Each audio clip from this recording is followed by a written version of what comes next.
Bonjour à tous. Alors ici, aujourd'hui, donc la suite et la fin du chapitre 2 concernant l'immunité adaptative, un prolongement de l'immunité innée. Donc nous en sommes à une deuxième sous-partie qui s'intitule de la détection de l'antigène à la production de cellules effectrices. Troisième sous-partie, donc le grand C, concernant la différenciation en cellules effectrices. Donc je reprends ce que nous avions déjà vu donc la dernière fois concernant donc la différenciation des lymphocytes B. Donc cette différenciation, que ce soit le lymphocyte B ou T, passe par trois étapes. La sélection donc d'un lymphocyte B par l'intermédiaire de son récepteur, c'est-à-dire un anticorps qui va fixer spécifiquement un type d'antigène. Une fois que cet antigène est fixé sur un anticorps, on a donc une activation d'un type de lymphocyte B avec un type d'anticorps bien particulier, et cette activation va entraîner donc la multiplication, c'est-à-dire l'amplification clonale de ce lymphocyte B. On va avoir donc des clones de lymphocytes tous identiques, puisqu'on remarque que les anticorps membranaires sont tous identiques.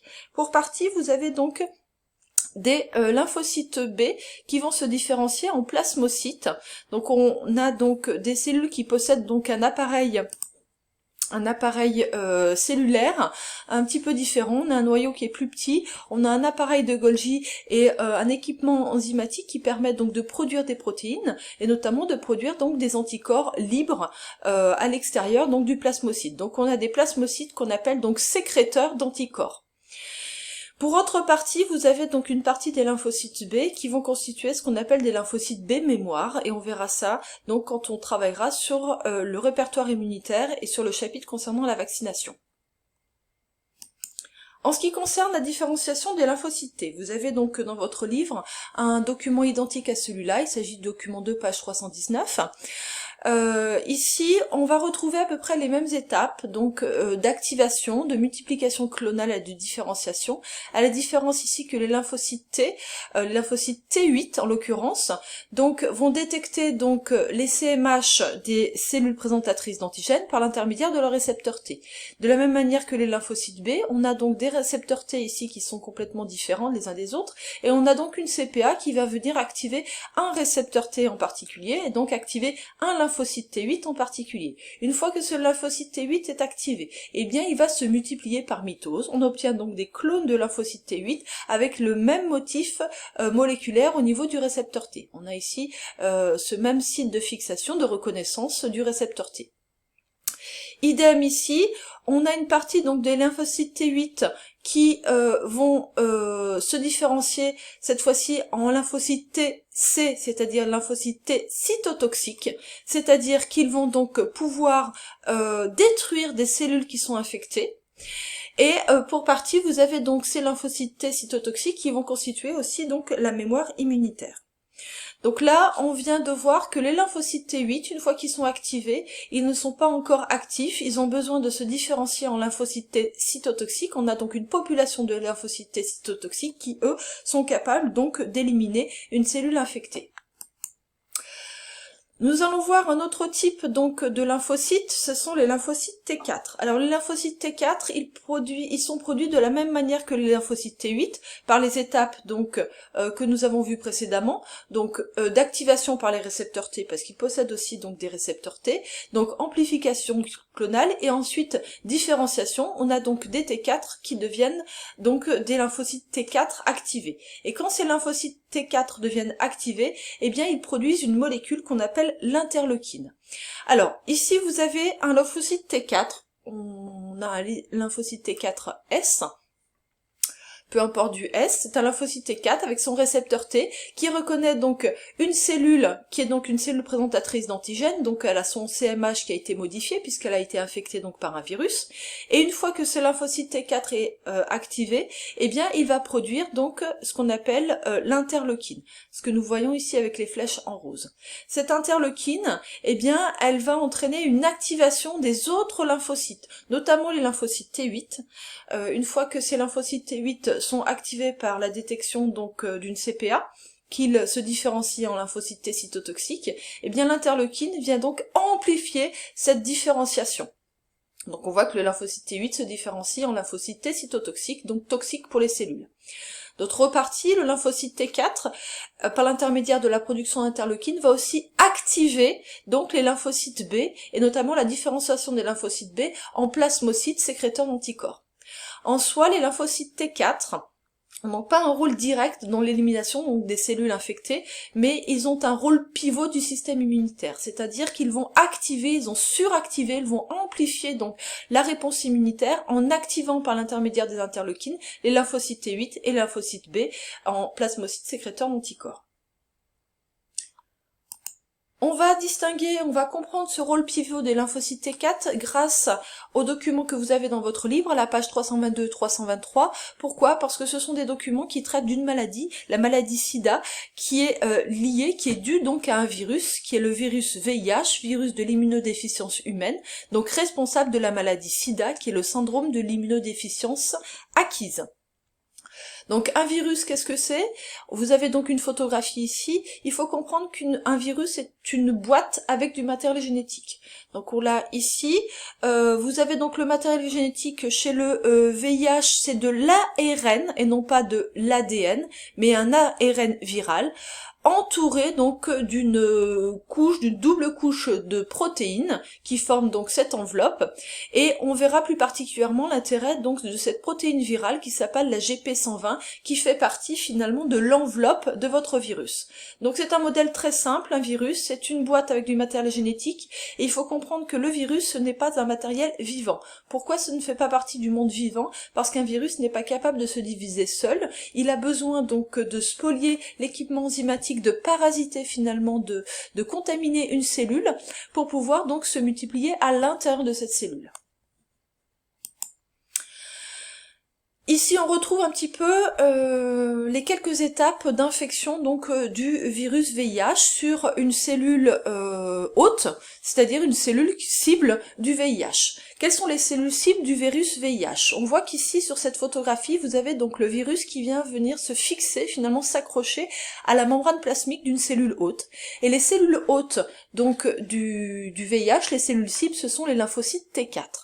Donc on le voit ici sur ce schéma. Quand on zoome plus particulièrement sur ce moment d'accroche, on s'aperçoit que le VIH, par l'intermédiaire de sa protéine GP120, eh bien il vient se fixer sur les récepteurs CD4 des lymphocytes T4.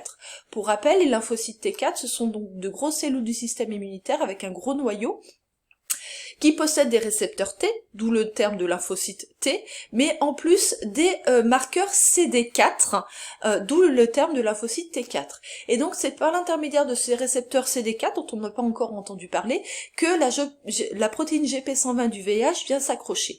Une fois que vous avez cette accroche qui est effectuée, eh bien vous avez fusion entre l'enveloppe donc virale et la membrane plasmique de votre lymphocyte T4. Ainsi, vous avez donc le contenu de votre virus qui est déversé à l'intérieur donc du lymphocyte T4. Ici, vous avez donc une étape, non pas d'adhésion, alors on a une étape d'adhésion, mais on pourrait prendre l'autre sens, on a aussi une étape de bourgeonnement. C'est ici donc cette figure-là, où on voit que le virus qui a été reconstitué, qui s'est multiplié à l'intérieur de la cellule, va donc être évacué par bourgeonnement, il va faire éclater votre lymphocyte T4. Pour comprendre un petit peu plus particulièrement comment s'effectue donc cette infection d'un lymphocyte T4 par le virus du VIH, on reprend donc cette étape d'adhésion entre la protéine GP120 virale et le récepteur CD4 de votre lymphocyte T4, fusion donc des membranes, libération donc de l'ARN. Ici on a de l'ARN, donc on a besoin d'un équipement enzymatique qui est contenu dans le virus, qui s'appelle la transcriptase inverse, qui va à partir de l'ARN viral produire de l'ADN viral. Cet ADN viral va ensuite se retrouver dans le noyau du lymphocyte T4, s'intégrer tout naturellement donc à l'ADN du lymphocyte T4, et le lymphocyte T4 qui poursuit donc ses activités cellulaires va donc se multiplier, produire donc des protéines, et il va produire à son insu aussi des protéines virales. Comment? Bien en produisant de l'ARN viral en même temps que l'ARN, son propre ARN messager. Puis, donc, cet ARN viral et son ARN messager va être traduit par l'intermédiaire de l'étape de transcription-traduction, et donc on va obtenir donc des protéines, mais aussi des protéines virales qui vont de nouveau s'assembler, autour d'un ARN viral, et on a donc reconstitution d'un nouveau VIH qui va bourgeonner donc à la surface de votre lymphocyte T4, et votre lymphocyte T4 va donc produire finalement du virus qui va venir donc infecter d'autres lymphocytes T4, d'autres cellules du système immunitaire dans l'organisme. Ici, un document important pour montrer donc le rôle de ces lymphocytes T4. On est dans un graphique qui nous présente finalement l'évolution de la maladie SIDA en semaines et même en années.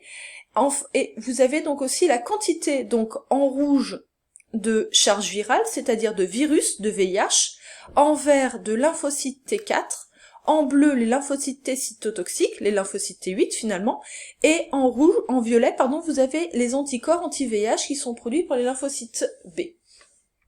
Dans les premières semaines qui suivent l'infection, on a une phase d'infection qui est finalement très peu symptomatique. On a des symptômes qui sont assimilables à une grippe, de la fièvre, de la toux. On voit donc que la quantité de VIH augmente très fortement dans les premiers jours, dans la première semaine, mais vous avez en même temps le système immunitaire qui se met en place et qui essaie de combattre donc les cellules qui sont infectées par ce VIH, c'est-à-dire les cellules de son propre système immunitaire. On a donc une charge virale qui va donc diminuer au cours du temps, au cours des premières semaines. Et on voit que cette charge virale, eh bien, elle peut rester très basse pendant plusieurs années. Là, on est sur une échelle de 8 années. Et pendant ce temps, eh bien, le virus, il est présent dans l'organisme. On est dans une phase qu'on appelle asymptomatique. C'est une phase d'infection chronique. Asymptomatique, ça veut dire qu'il n'y a pas de symptômes, donc de cette maladie. Par contre, au cours du temps, on voit que la proportion de lymphocytes T4, qui sont les cellules cibles du VIH, vont donc diminuer. Et quand on diminue la quantité de lymphocytes T4, eh bien, on diminue aussi la production d'interleukines. Et comme on diminue la production d'interleukines, eh bien, on stimule moins le système immunitaire. Ainsi, vous avez moins de lymphocytes B qui se transforment en plasmocytes. Vous avez moins de lymphocytes T8 qui sont différenciés en lymphocytes T cytotoxiques. Et donc, vous avez un effondrement donc du système immunitaire. Quand vous avez un effondrement de ces cellules immunitaires, que ce soit les T4, T8, les lymphocytes B et même la production d'anticorps, eh bien vous êtes dans une phase de sida déclarée.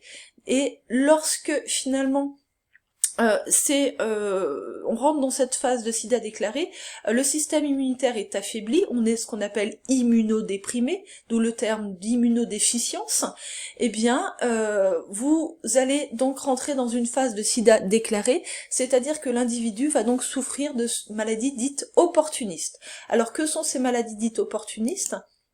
Eh bien ce sont les infections que vous avez ici. Donc là, vous avez un graphique qui vous présente la quantité de lymphocytes T4, donc ces cellules pivots du système immunitaire, donc qui produisent l'interleukine, et au cours de la diminution de ces lymphocytes T4, vous avez au cours des années, donc des infections et des maladies qui apparaissent. Donc ce sont des infections bactériennes de la peau, zona, sarcome de Kaposi, c'est la photographie que vous avez ici, c'est donc un cancer de la peau. Muguet, c'est donc un champignon qui se développe dans la bouche. Puis vous avez des maladies de plus en plus graves, des pneumonies, méningites, toxoplasmose, diarrhée, etc. avec une multiplication finalement de bactéries, puisqu'effectivement le système immunitaire est déprimé, il est moins performant. Donc toutes ces maladies sont qualifiées de maladies dites opportunistes, c'est-à-dire qu'elles profitent de l'affaiblissement du système immunitaire pour se développer.